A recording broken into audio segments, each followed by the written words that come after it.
تو یہ آپ کے لیے کتنا انکریجنگ اور آپ کی کتنا حوصلہ افزائی ہوتی ہے کہ آپ جس جگہ پہ آپریشنز کر رہے ہیں، لوگوں کو بچا رہے ہیں، وہاں کے لوگ خود آ کے آپ کو انفارمیشن دے رہے ہیں.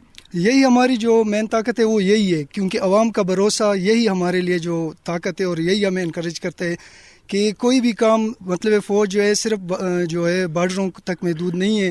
ہم جب بھی ہمارے عوام ہمیں بلائیں گے اور ان کو کسی تکلیف میں ہوں گے تو ہم ان کے لیے ہر وقت حاضر ہیں. اور جو عوام کی جہاں تک اعتماد کا تعلق ہے، تو جب تک عوام ہمارے ساتھ ہے ہمیں دنیا کی کوئی طاقت ہرا نہیں سکتی، اور یہی وہ طاقت ہے جو ہمیں ملتی ہے اپنے عوام سے. کرنل صاحب، آپ کے ایک جوان سے میری بات ہو رہی تھی تو انہوں نے کہا کہ وہ جب یہاں پہ پوسٹ آؤٹ ہوا تو یہاں پہ بڑا بے چینی تھی لوگوں میں، اور ایک تناؤ تھا سیکورٹی کو لے کے، لیکن اب نہیں ہے. جی الحمدللہ. دیکھیں، اس سے پہلے جو بھی ایک نیگیٹو پروپیگنڈا اور نیریٹو انہوں نے چلایا، تو جب لوگوں کی درخواست کے اوپر اور ان کی ریکویسٹ کے اوپر یہ اسپیسیفک انٹیلیجنس بیسڈ آپریشن جب ہم نے کیے تو الحمدللہ ود ان 7 days یہ ہم نے پورا کامبنگ اور سینیٹائزیشن اس ایریے کا کیا.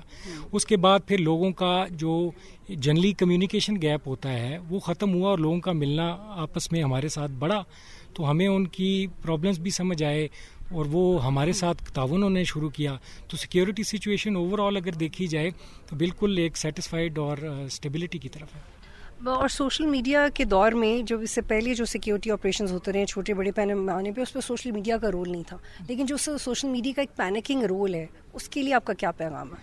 ہمارا اس کے لیے یہ پیغام ہے کہ دیکھیں، یہ ایک سوشل میڈیا ہے جس کے اوپر کوئی چیز آئے تو آپ اس کے بارے میں پوچھیں، جانچ پڑتال کریں، انویسٹیگیٹ کریں، بلائنڈ آئی کے ساتھ اس پہ ٹرسٹ نہ کیا جائے.